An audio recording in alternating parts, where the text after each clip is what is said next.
chicos, estamos aquí con una nueva transmisión, señores. Bueno, vamos a ver la segunda parte del video. Bueno, la segunda parte de mi video. Bueno, vamos. Colombianos resultaron muertos en un enfrentamiento armado con efectivos del ejército venezolano. Choque registrado El 29 de octubre de 1988, en el municipio Páez del estado Apure, durante el gobierno del expresidente Jaime Lucinchi, en una operación denominada Águila Tercera, se luchaba contra grupos subversivos colombianos. En este se produjo un enfrentamiento donde supuestamente los militares y policías actuaron en defensa de la soberanía del país. Sin embargo, se trató de una simulación donde incriminaron y le quitaron la vida a 14 pescadores inocentes. Rápidamente se exigió justicia para las víctimas, y el 11 de enero de 1995 el gobierno venezolano reconoció la responsabilidad por los hechos. No obstante, por un mal cálculo de pagos, se quedó debiendo aproximadamente el 5% de dicha indemnización, la cual finalmente fue cancelada en diciembre de 2005 bajo la gestión de Chávez. Mientras se encontraba en el poder Rafael Caldera, se consumó la impunidad al declarar no culpables a los autores materiales en la jurisdicción militar y nunca investigar a los autores intelectuales. Durante el gobierno de Chávez tampoco se otorgó justicia, y lo más indignante de esta situación es que los autores materiales están plenamente identificados con nombre y apellido, además de que ocupan u ocuparon altos cargos en las instituciones del Estado a pesar de los señalamientos que recaen sobre ellos. Guasima. A ver. Durante la dictadura de Marcos Pérez Jiménez se instaló un campo de concentración en Guasina. Esto como solución al no darse abasto con las prisiones que estaban abarrotadas de presos políticos. Al llegar a la isla, la bienvenida se llevaba a cabo por 2 hileras de guardias nacionales, quienes se encontraban listos para, entre comillas, bautizar a los presos con peinillazos, golpes con objetos largos de goma que eran usados como método de represión y que dejaban grandes heridas en la piel.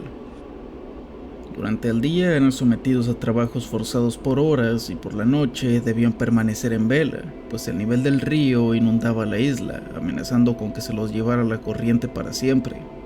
La isla de Guasina se sitúa en el estado de Delta Amaruco, es inhóspita e inhabitable, tanto que hasta hoy al día es una isla despoblada, cuyas temperaturas son altísimas, casi inmóviles entre los 38 y 40 grados, con un sol abrasador que cae perpendicular sobre la gente todo el año. Esta isla fue usada en diversos momentos de la historia como campo de concentración, como por ejemplo fue el caso de la Segunda Guerra Mundial, cuando albergó prisioneros fascistas. También tuvo prisioneros durante la Guerra Civil Española y finalmente fue acondicionada para opositores de Marcos Pérez. Retén de Katia. Sobre el siguiente acontecimiento se conocen 2 versiones distintas. Una señala que el 27 de noviembre de 1992 a las 6:10 am se informó a la jefatura del régimen que los internos de los pabellones del ala sur 4 y 5 produjeron motín y de inmediato los funcionarios de la guardia dispararon a los internos. La otra indica que, al conocerse a través de los medios de comunicación la noticia de un intento de golpe de estado contra el en ese entonces presidente Carlos Andrés Pérez, los guardias del retén abrieron las puertas de las celdas y anunciaron a los reclusos que quedaban en libertad, solo para después dispararles al salir. Independiente de las 2 versiones, la masacre del retén de Katia derivó en el fallecimiento de 63 reclusos, 52 heridos y la desaparición de 28 personas. Testigos confirman que la situación de violencia en el retén se volvió con la intervención masiva de la Guardia Nacional y la Policía Metropolitana, cuyos funcionarios dispararon indiscriminadamente con armas de fuego en contra de los internos y lanzaron con igual desproporción gases lacrimógenos. Antes de continuar, les recuerdo que pueden suscribirse al canal. Si te gusta esta clase de contenido, déjame saberlo con un like y comparte el video para llegar a más gente. También puedes verme en vivo en la plataforma morada o en mi canal secundario, en donde reacciono a videos de crímenes, hablamos de void memes, icebergs y más. Túneles de escape. Tras fallidos intentos de golpe de estado, no sería extraño que Maduro temiera que lo intentaran sacar del poder a la fuerza, o bien ante una posible intervención militar de Estados Unidos, teniendo que recurrir a otras medidas de seguridad. Existen 3 túneles. El primer túnel va del Palacio de Miraflores hacia el Palacio Blanco, pasando por debajo de la avenida Andrés Bello.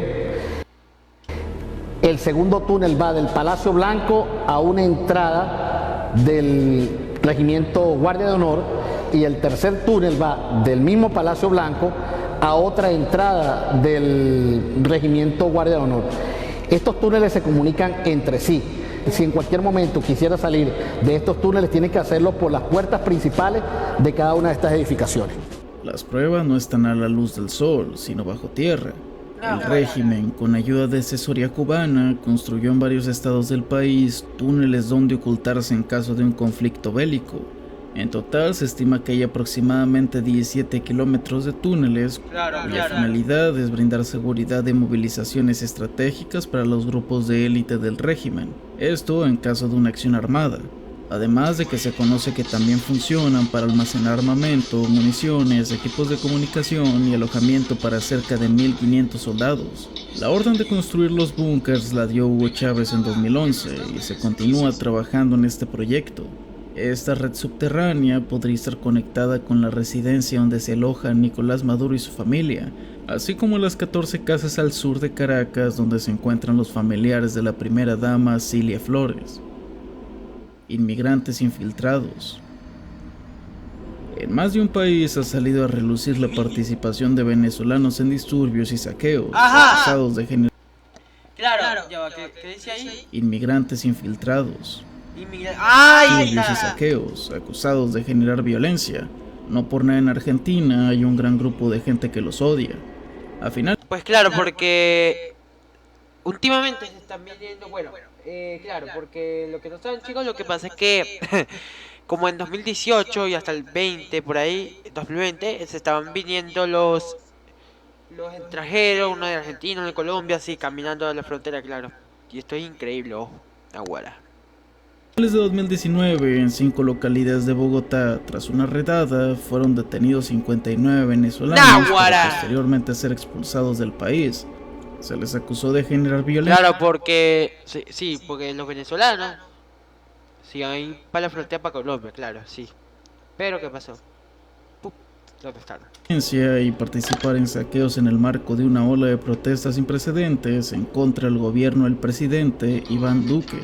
En octubre del mismo año, el gobierno ecuatoriano detuvo en Quito a 17 extranjeros, la mayoría venezolanos, por presuntamente tener información sobre los traslados del presidente Lenín Moreno, quien días antes había denunciado que Maduro había activado su plan de desestabilización. Esto mientras se realizaban protestas masivas en contra de la eliminación al subsidio de los combustibles. Ese mismo año, en Chile, el gobierno de Sebastián Piñera expulsó a 9 venezolanos por presuntamente haber participado en actividades violentas en los intensos disturbios que sacudieron al país después de que el presidente anunciara un aumento del costo de los pasajes en el metro de Santiago. Por estos y más casos, se mantiene la teoría de que la migración venezolana no es más que una estrategia fríamente calculada para esparcir el zombies.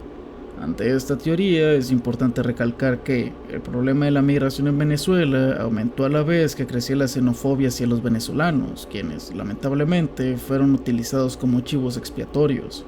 Aquí quiero reiterar el tema de los argentinos, que parecieran odiar de forma desmedida a los venezolanos. Nivel 4. Héctor Duarte. En abril de 1998, un suceso estremeció a la ciudad de Cuba, en el estado Miranda, Venezuela.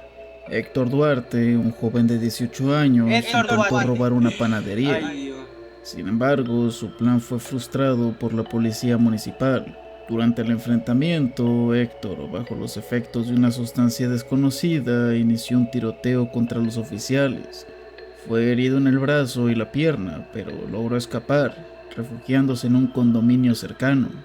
En su huida, Héctor tomó a varias personas como rehenes, entre ellas Nancy López, una mujer de 44 años conocida en su comunidad por su amabilidad y espiritualidad.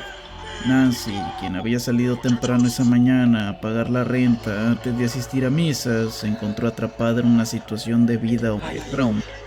Héctor, visiblemente alterado, exigió obediencia a sus rehenes, mientras Nancy se mantenía calmada. En un acto de increíble humanidad, Nancy atendió las heridas del joven, limpiándolas y ayudándolo a cambiarse de ropa.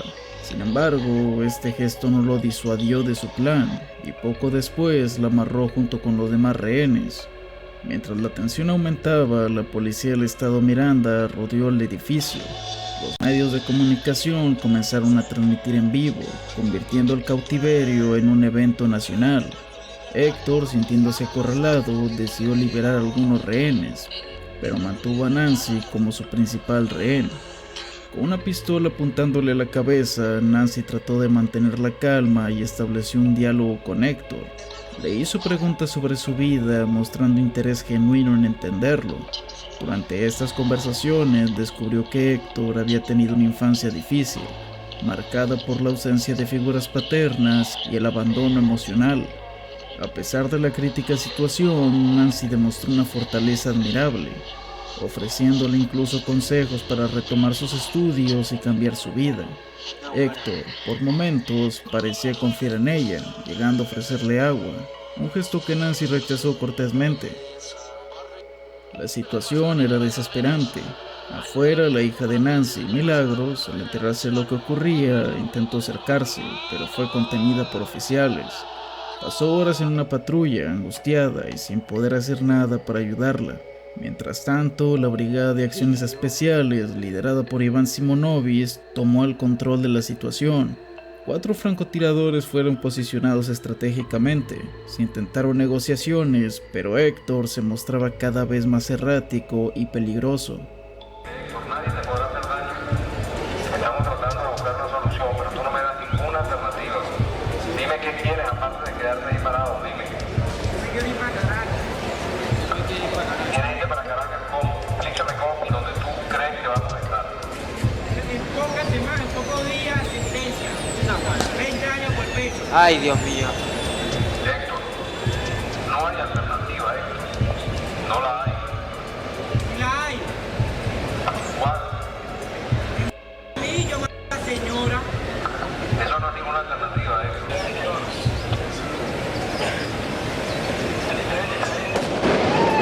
¡Diosito! Finalmente, tras horas de tensión, los francotiradores habían recibido órdenes de actuar. Con un disparo preciso, Héctor fue abatido, poniendo fin al boxeo. Nancy, aunque visiblemente afectada, sobrevivió al traumático episodio, convirtiéndose en un símbolo. Naguará. Rafael Acosta Arévalo. Bueno, sí, chicos, esa historia es muy famosa, chicos. Lo que pasa, guará, eso parece una locura,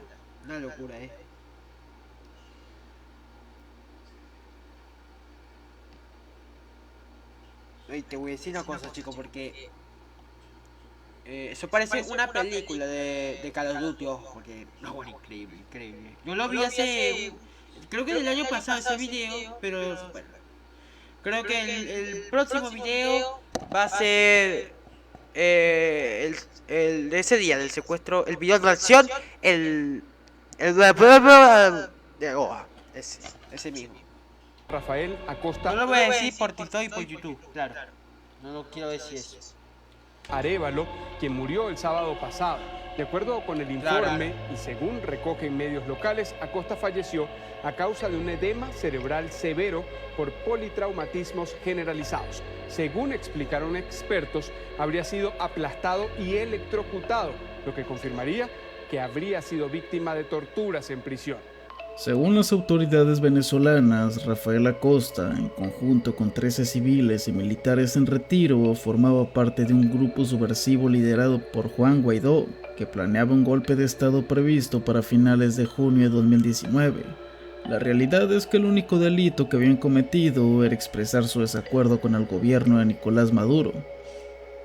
Un día sin más, Rafael fue privado de su libertad por agentes armados y encapuchados pertenecientes a la Dirección General de Contrainteligencia Militar en un centro comercial del estado de Miranda. 5 días después de su detención, el Ministerio de Comunicación del régimen acusó en cadena nacional a Rafael de magnicidio, terrorismo, atentados y más acusaciones, todas falsas. Atado de brazos, Acosta fue colgado de una viga. En su cara le pusieron una carpeta fuertemente apretada con cinta adhesiva. Le fracturaron 16 costillas, el tabique nasal y un tobillo. Le practicaron descargas eléctricas, lo golpearon con una tabla, lo asfixiaron con bolsas plásticas y le echaron por todo su cuerpo ácido con agua fría. 120 horas después del cautiverio, incumpliendo con el debido proceso, se decidió celebrar su audiencia de presentación ante un tribunal militar. El estado en el que se presentó Rafael era increíble, se encontraba moribundo, lo presentaron en silla de ruedas pues ni siquiera se podía parar, no podía articular ninguna palabra y en plena audiencia convulsionó, por lo que el juez se vio obligado a ordenar que lo trasladaran al hospital. No obstante, fue llevado a una enfermería ambulante, por lo que ni siquiera recibió atención médica acorde al estado en el que se encontraba, desafortunadamente falleciendo en la madrugada. Pero el infierno no acabó ahí. Sus familiares no supieron dónde estuvo el cuerpo por más de 13 días, y se llevó a cabo una, entre comillas, inhumación controlada, negándole así un funeral y la elección del lugar donde sería enterrado. La Rotunda. La Rotunda, nombre derivado por la forma circular del edificio, fue una de las cárceles más famosas de Venezuela y el auge de su importancia se dio durante la dictadura de Juan Vicente Gómez, debido a los métodos de tortura aplicados y a las condiciones inhumanas a los cuales eran sometidos los presos. Los hombres que habían sido apresados por motivos políticos cargaban con grillet y pernos de acero en los pies que los inmovilizaban y les provocaban heridas, además de ser víctimas de numerosas torturas. Se solía introducir veneno en los alimentos de los reos sobre los que pesaran órdenes de ejecución, además de vidrio molido en sus bebidas para causar mayor sufrimiento a la hora de fallecer. Aquellos que lograron sobrevivir ese infierno cuentan que entre los calabozos existentes el más temido era el llamado El Olvido, debido a que los presos que llegaban allí eran tan olvidados que, si salían sin vida. Nereo Pacheco se desempeñó como cabo de presos en la Rotunda entre 1913 y 1920. Fue llevado ahí por haberle quitado la vida a su concubina. Su sentencia fue paralizada. Se llegó a un acuerdo donde siempre y cuando se comprometiera la aplicación de salud físicas y mentales a todos los presos políticos que llegaran a la Rotunda, se ganaría el cargo antes señalado por su trabajo como sádico tródaro. Se cuenta que de la mente retorcida de Nereo salió la idea de mezclar el vidrio molido y arsénico en las podridas comidas de los detenidos. Disfrutaba su trabajo. Este enfermo se deleitaba tocando el arpa mientras escuchaba los gritos de los presos torturados. La Rotunda fue demolida y en su lugar ahora se encuentra la Plaza La Concordia, un intento de olvido a una de las épocas más oscuras de la historia de Venezuela. Naguará. El Helicoide. Si un monumento podría resumir la historia de Venezuela, se trataría del Helicoide, cuya historia expone el declive del país que se encuentra en caos, pero que alguna vez tuvo el potencial de ser uno de los más prósperos de América Latina.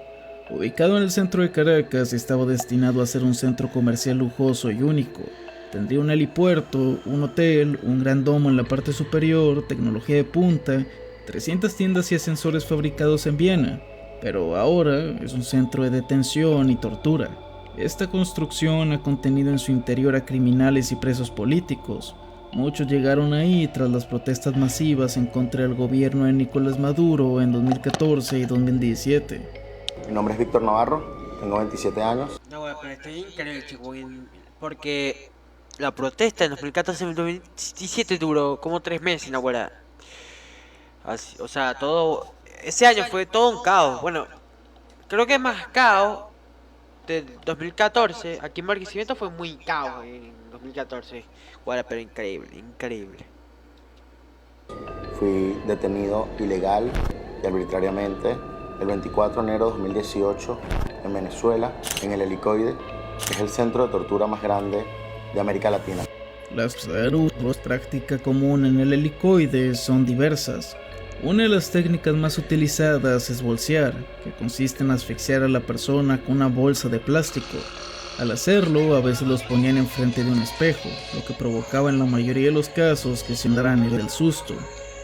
Algunas de las celdas más populares, nombradas por los mismos presos, son, por ejemplo, el bañito, un cuarto reducido, algo así como 2 por 2 metros, el cual se comparte con otras 3 personas.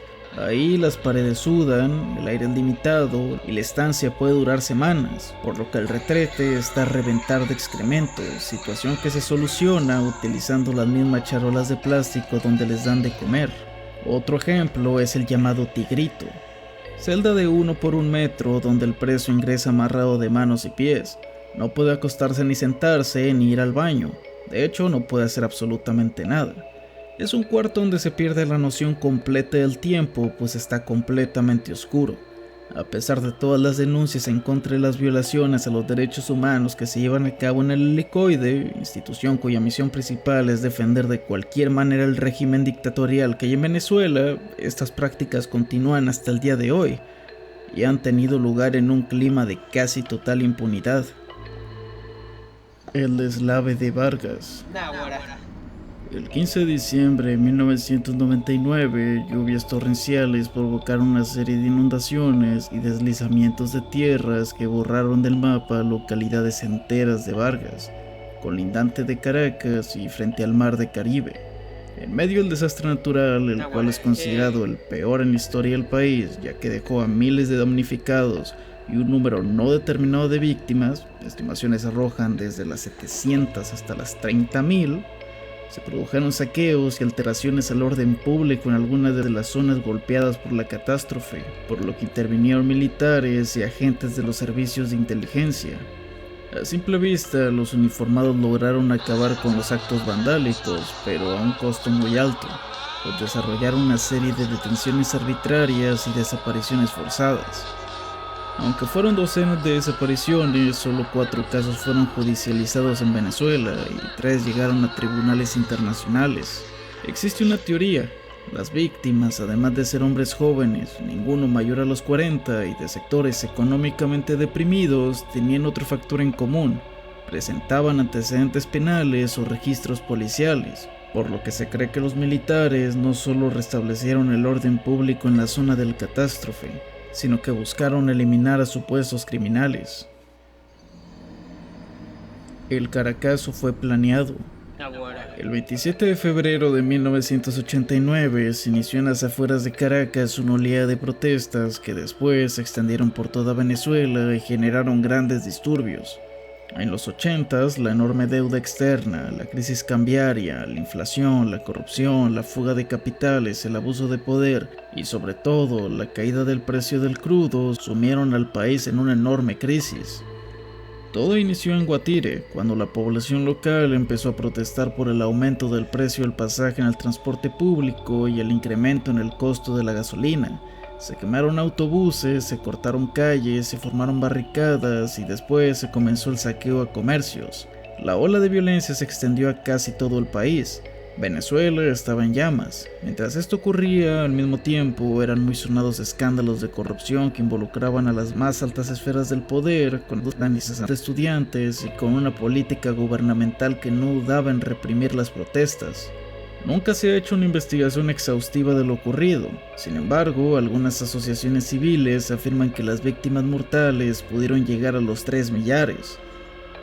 No solo no se ha podido contabilizar el número real de fallecidos, sino que también se desconoce a profundidad la brutalidad policial ejercida, aunque se tiene el registro del uso de artillería pesada, la suspensión de garantías, personas desaparecidas, torturas, tribunales militares y fosas comunes siguen ahí. Existe la teoría que señala que todo pudo haber sido planeado, pues hay indicios que dejan entrever que se trató de un plan diseñado por los sectores más radicales de la izquierda nacional e internacional, encabezada, claro, por Fidel Castro, quien aparentemente repartió armas y colocó francotiradores para generar un ambiente de confusión y desorden generalizado, y así con el Caracazo allanarle el camino a Hugo Chávez hacia la toma del poder. De Yumare. Muchas historias se han contado sobre la masacre de Yumare, un lamentable hecho suscitado un 8 de mayo de 1986 en la comunidad de Barlovento, perteneciente al municipio Bolívar del estado Yaracuy. 9 líderes sociales perdieron la vida injustamente. El 8 de mayo de 1986, en el estado de Yaracuy, 9 dirigentes sociales de izquierda perdieron la vida en una operación de ajustamiento y exterminio perpetrada por la DICIP, dirigida por Henry López Isco. Los dirigentes que al momento del ataque no portaban armas fueron acusados falsamente de pertenecer a la guerrilla. Los funcionarios afirmaron que los guerrilleros emboscaron a los agentes de la DICIP y perdieron la vida durante el enfrentamiento armado. Sin embargo, los testigos declararon que las personas fueron detenidas, torturadas, ejecutadas y, para que el montaje tuviera sentido, los funcionarios policiales les colocaron ropa militar sobre su ropa de civil. A diferencia de otras masacres, 3 responsables de esta catástrofe fueron condenados. Uno a 13 años, otro a 16 años y finalmente uno una sentencia de 17 años y 4 meses, lo cual representa un logro en la lucha contra la impunidad. Nivel 5. María Afiuni. El 10 de diciembre de 2009, la jueza María Lourdes Afiuni fue detenida por otorgarle la libertad bajo fianza a Eligio Cadeño, un banquero que llevaba desde febrero de 2007 detenido sin juicio, acusado de simulación de importación, distracción de recursos bancarios y operaciones cambiarias ilegales. Afiuni fue aprehendida sin orden judicial, sin que se le informara el motivo de la detención ni la autoridad que la había ordenado, siendo recluida en el Instituto de Orientación Femenina. Entonces habrá que meterle pena máxima a esta jueza y a los que hagan eso, 30 años de prisión. Pido yo a nombre de la dignidad del país. Desde entonces fue considerada la presa política del régimen. A María se le conoce como la prensa personal de Chávez, puesto que el presidente pidió en cadena de radio y televisión que se le impusiera la cadena máxima de 30 años de cárcel, al tiempo que la calificó como bandida y aseguró que todo estaba montado. Entre comillas, desafortunadamente, se le envió a una prisión donde se encontraban numerosas mujeres a las que ella había juzgado y sentenciado, muchas por delitos de infanticidio, robo y tráfico de sustancias. Ahí Afiuni vivió un infierno. No hubo semana en la que no recibiera amenazas. Además, intentaron atacarla con cuchillos, abusaron de ella y hasta le rociaron gasolina. Su salud se deterioró significativamente, pues las torturas y abusos durante su estancia en prisión le causaron y agudizaron diversas patologías. A María le destruyeron la vejiga, su zona íntima y su parte trasera, a lo que éstas ameritaron una reconstrucción. También la cuarta parte de su seno quedó perjudicada por un golpe que le dieron en el penal con una bota. Se dice también que la magistrada fue enviada a su prisión por sus carceleros, quedando embarazada y abandonada, aunque Lourdes se negó a denunciar el abuso aun cuando la fiscalía la había citado para declarar. Raúl Baduel. El 12 de diciembre de 2021 fallece en prisión Raúl Isaías Baduel, quien fuera comandante general del ejército y ministro de defensa a causa de COVID-19. Sin embargo, otra versión retrata que su fallecimiento fue resultado de una violación a los derechos de la vida, la integridad personal y la falta de justicia en Venezuela. Sin su consentimiento, Raúl fue intervenido quirúrgicamente en 2020 para tratar una hernia inguinal. Esta operación fue realizada en un quirófano improvisado en una carpa a las afueras del hospital de Fuerte Tiuna, muy cerca de un basurero, y posterior a ella, su salud empeoró progresivamente. La esposa de Baduel, María Cruz, pudo visitarlo 5 días después posterior a la operación, quedando horrorizada al verlo. Para empezar, ella ni siquiera sabía que había sido operado. Al verlo, notó cómo tenía todo el cuerpo edematizado. Tal era el hinchazón de sus pies que no podía calzar. Raúl le contó que cuando despertó le mostraron 2 masas sebáceas de aproximadamente 1,5 kg cada una. Esto fue lo que sacamos, le indicaron los médicos. Sin embargo, el bulto en el abdomen, la hernia, parecía intacto. Su dolor era insoportable. Sentía que le habían desordenado los órganos abdominales. Careció de los cuidados posoperatorios mínimos e indispensables, aunque no era algo nuevo, pues la falta de atención médica oportuna y de calidad fue una constante durante los casi 11 años que estuvo preso. Apenas 3 días después de su cirugía fue trasladado a los calabozos del Servín, conocidos como La Tumba, donde hizo honor a tal denominación. El Comegente. Muchos venezolanos recordarán cuando José Dorancel Vargas apareció ante las cámaras, todo barbudo y desgreñado, admitiendo que se había comido algunas partes de sus víctimas. Sin embargo, hay más en su historia que podemos analizar, pues podría tratarse de una víctima que se convirtió en victimario. Este criminal nació en el estado andino de Mérida, fue el tercero de 10 hijos de una pareja de agricultores humildes. De pequeño, su comportamiento daba indicios de que algo no andaba bien, como por ejemplo su gusto por trocar gallinas y vacas para comerlas crudas y beber su sangre. En la pubertad fue diagnosticado con esquizofrenia paranoide, enfermedad psiquiátrica que nunca fue tratada y se agravó con el paso del tiempo, por lo que terminó deambulando por distintas ciudades de Venezuela, hasta terminar viviendo en un túnel debajo de un puente en la ciudad de San Cristóbal, estado de Táchira. Dorancel vivía completamente fuera de la realidad, y como se tratara de un hombre primitivo, cazaba perros, gatos y pájaros para alimentarse. El problema escaló cuando pasó de cazar animales a cazar personas. Su primera víctima fue Cruz Baltasar Moreno, un hombre de 40 años cuyos restos fueron encontrados en la ribera del río Torbes. Dorancel fue detenido por homicidio intencional y porte ilícito de arma blanca, pero fue encarcelado con la orden de ser internado en la institución de rehabilitación psiquiátrica. Duró muy poco tiempo en dicho centro de salud mental debido a que las autoridades determinaron que no representaba ningún peligro para la sociedad. Esta decisión errónea ocasionó que un aproximado de 10 personas perdieran la vida a manos del comegente. Durante 2 años se había alimentado de los cuerpos trozados de una docena de personas. Su modus operandi consistía en salir a cazar con una lanza que él mismo había fabricado al Parque 12 de Febrero.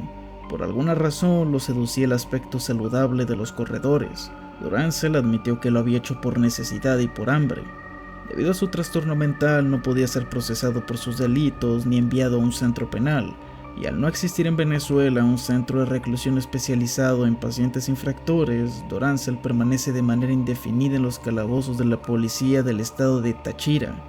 En 2016 ocurrió otro caso de antropofagia que no fue responsabilidad directa de Dorancel. Comenzamos en Venezuela con la denuncia de un caso de canibalismo al interior de los calabozos de la policía en el estado Táchira, al occidente del país.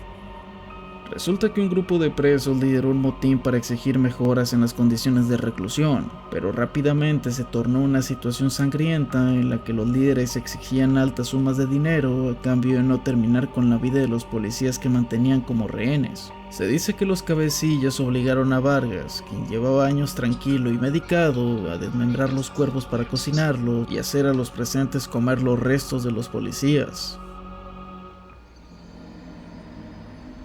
El monstruo de los palos grandes. En Venezuela los derechos no existen. Parece que no tuvieran valor alguno cuando se ven involucrados privilegios, impunidad y sexismo. Lo que le pasó a Linda Loaiza conmocionó al pueblo venezolano y cómo no hacerlo.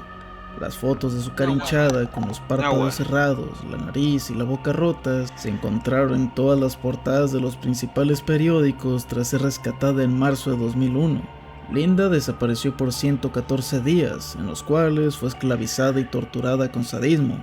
Su agresor la golpeó hasta hacerla sangrar por las orejas, la amarró de muñecas, tobillos y piernas, le fracturó la nariz y la mandíbula. Sus senos y pezones mostraban quemaduras de cigarrillos y marcas de mordiscos. Las lesiones que sufrió fueron tan graves que tardó más de medio año hospitalizada y tuvo que someterse a 15 cirugías, incluida la reconstrucción de su zona íntima. Pero esta no fue la única víctima de Luis Carrera Almoina, denominado por la prensa como el monstruo de los palos grandes. Existe al menos media decena de denuncias de otras jóvenes que nunca fueron investigadas. Todo apunta a que Carrera estaba protegido. Ya habían pasado 53 días después de ser rescatada y Carrera no había sido detenido. Cuando ya fue imposible sostener su libertad, recibió la medida de casa por cárcel. Hasta 3 años y 3 meses después comenzó el juicio, pero las audiencias se diferían. La relación de la familia de Carrera con jueces y fiscales contribuyó a que la selección de los jurados no avanzara. En total, el caso pasó por 97 jueces, 16 fiscales y solo concluyó tras una huelga de hambre de 13 días en el Tribunal Supremo. Luis fue condenado a apenas 6 años de prisión por privación ilegítima de la libertad y lesiones gravísimas, sin que se le consideraran los demás crímenes cometidos en contra de Linda, saliendo en libertad cuando apenas habían pasado 2 años. Edmundo Chirinos. Ay, Dios mío, ay, Dios mío. Resulta perturbador saber que un ex candidato presidencial de Venezuela, ex rector de la Universidad Central de Venezuela, médico con una trayectoria profesional intachable y el mismísimo terapeuta del expresidente Hugo Chávez y de otros 3 presidentes venezolanos, fue un degenerado que realizó múltiples delitos en contra de pacientes, además del autor intelectual de un crimen que paralizó a todo el país. Hablamos de Edmundo Chirinos. En 2008, su brillante carrera se vio comprometida tras ser acusado de abuso y de terminar con la vida del estudiante de comunicación social Roxana Vargas. Esta era una joven de 19 años, quien era su paciente y con quien sostuvo una relación sentimental. Roxana padecía problemas emocionales, cuadros de depresión y bulimia, por lo que su madre consideró que era necesario que recibiera ayuda profesional, siendo ahí cuando Edmundo entró a su vida. Y con ellas comenzó una relación tormentosa entre ambos, la cual trajo más confusiones y problemas a su vida en lugar de alguna mejora. Todo esto documentado a través del blog personal de Roxana. Profesional como médico psiquiatra y no afecta tampoco lo que es la prudencia que usted quiere manejar en torno a esta investigación. Del contacto con Roxana, ella le manifestó temor a la amenaza de alguna persona, a alguien que pudiera ser el autor de este crimen. No, solo que sí mencionan, si ustedes conocen el texto de el famoso, las famosas notas de internet, que hubo reacciones donde hubo frustraciones, sensaciones de fracaso emocional, etcétera. Y si hubiera mencionado a alguien en particular, porque ahí dice que fue vista por muchos psiquiatras, obviamente que yo no podría mencionarlos, pero sí menciona que hubo relaciones no sexuales, relaciones que fue vista. Es más, voy a decir algo, yo incluso le remití a otra colega. Pero en concreto, ella mencionó a alguna persona en particular que no necesariamente sea psiquiatra de quien se sintiera amenazada. Repito, si pudiera decir eso, te estaría violando el secreto profesional. Luego de varios meses de relación y de encuentros íntimos en el consultorio, Roxana desapareció.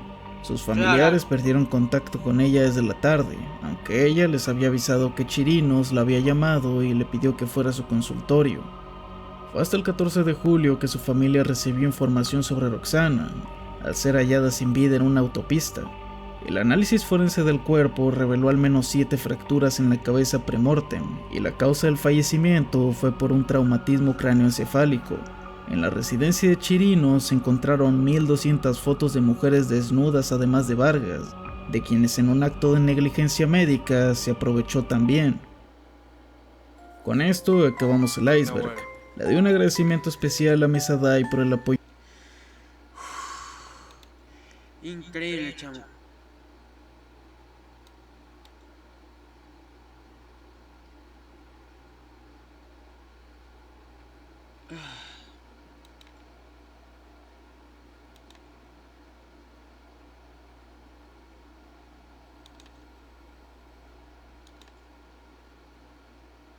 Es increíble, chicos, porque llevo 38 minutos. Bueno, chicos, espero que gustado este video, señores. Si te ha gustado, espero que este like. Si te ha gustado, que le des un like y suscríbete, activa la campanita para que YouTube notifique que estoy subiendo un nuevo video. Señores, y nos vemos en el próximo directo en TikTok y en el próximo video. ¡Chao!